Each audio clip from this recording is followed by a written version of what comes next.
Thank you, Mr. Speaker. It's always a pleasure to rise in this House and speak on behalf of the constituents in Newton North Delta. And after we've all spent a week in the riding, we hear so much from our students. And I can tell you that from my students, from my constituents, I hear a great deal of concern with what is happening with our resource development. But Mr. Speaker, before I get into that, I really want to acknowledge the work done by Kaldarjit Singh Tihara, who's the president of the Surrey Newton Rotary Club.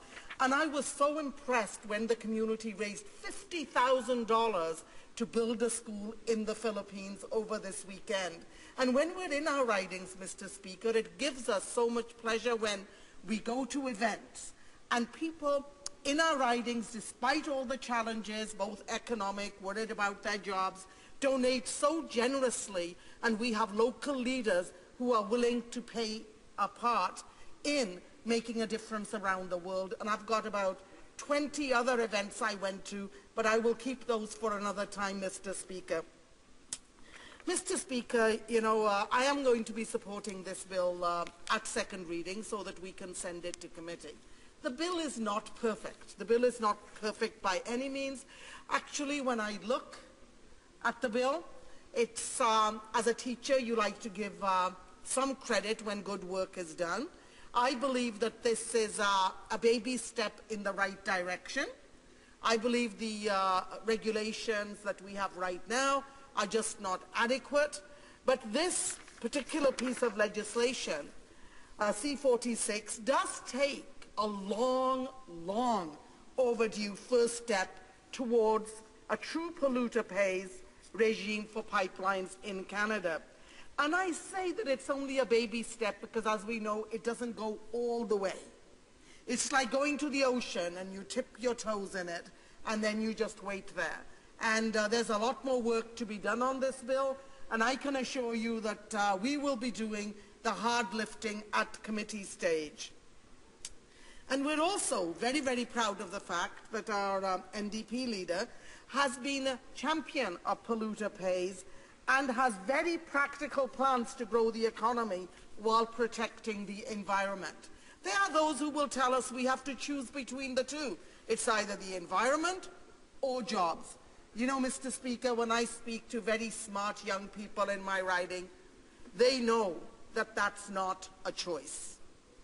In order to have jobs and development, we need to also make sure that we're protecting our planet, that we are developing our resources in a sustainable way.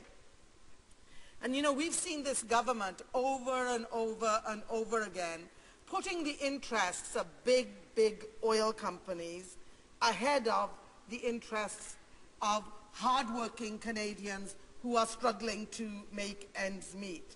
And our middle class is really feeling squeezed, and we're hearing through different studies that have been done that they're feeling that the quality of jobs and therefore the quality of life is being impacted.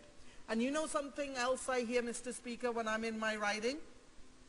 That working people, hard-working middle-class working people, trust the NDP to be able to fix some of these challenges because they know over decades of mismanagement and rubber stamping by the Liberal Party and now the Conservatives love in with the big oil companies that they have been squeezed out, that their children's future has been left out and there hasn't been the due consideration.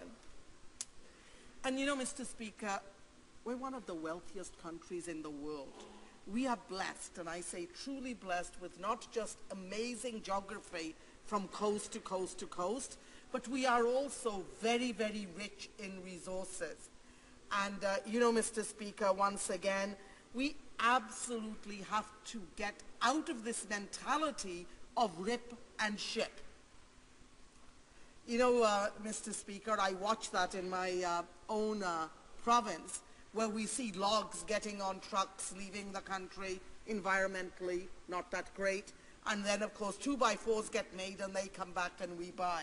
And in the same way, as we're looking at resource development, no matter which area we're looking at, we really need to take a look at those value-added jobs. And once again, we need to start developing decent-paying jobs for our kids and for our middle class right here in Canada.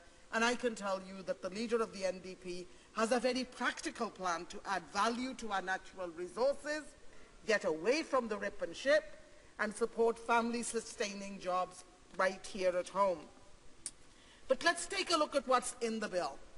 What's in the bill, often it's not what we hear about when my colleagues across the way explain the bill, but what is actually buried in it. Yes, there is an element of polluter pay, but what disturbed me about this bill is there is all kinds of powers vested into the Energy Board and also into the Cabinet to make some of these decisions. And I think that's the kind of policy making that leads to confusion. And I think we need to have very, very clear guidelines, and it shouldn't be left up to the Cabinet or Cabinet ministers to decide which way they're going to go, which parts are going to be implemented, which parts not. So very, very disturbing for us. You know, Mr. Speaker, I live in one of the most beautiful provinces. I'm sure every MP says that, and they would be absolutely right. But we all know a beautiful British Columbia, our pristine lakes, our coastline, and that coastline not only provides incredible amount of great seafood, not only for local consumption, but for our GDP because we sell it overseas, but it also is a great tourist attraction.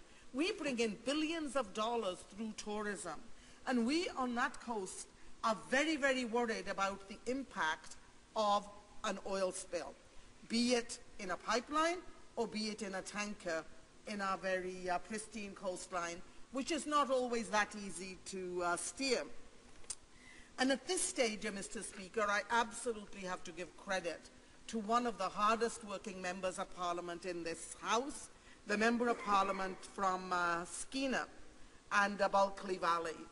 And he's the finance critic right now, but his passion and his campaign to save our coast is truly inspirational. And I've watched whether the audience are 80-year-olds or 90-year-olds or whether they're 14 years old, they are absolutely inspired when he speaks from his heart about the importance of protecting our waterways, our beautiful coastline, and also you know, the kind of lifestyle that we have out in BC.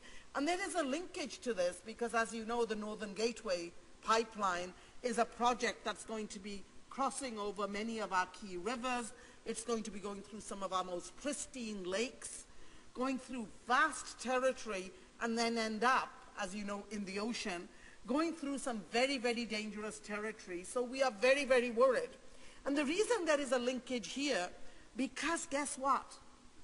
The Northern Gateway is the Enbridge pipeline. And I just want to pause for a moment here to share with you what happened at the Takamatsu River in Michigan. And in 2010, July the 26th, that's when there was an oil spill. 843,444 US gallons came out of a 30-inch pipeline into some prime wetland location area. That pipeline was owned by Enbridge. Just the cleanup for that pipeline alone, just the cleanup, not taking a look at other damages or loss of non-use, which we have to take into consideration, just the cleanup for that came to $1 billion. $1.2 billion. And here we have set a target of up to $1 billion. So we can see that that's inadequate without taking into consideration the non-use and all of that. So, you know, we are very, very worried about any kind of leakage, whether it's in a pipeline or whether it's into our ocean, and absolutely are committed to polluter pay. And we have to start making realistic legislation that will have the real cost of the cleanup and not leave it up to cabinet ministers or other bodies to do this at their discretion. Thank you, Mr. Speaker. Questions in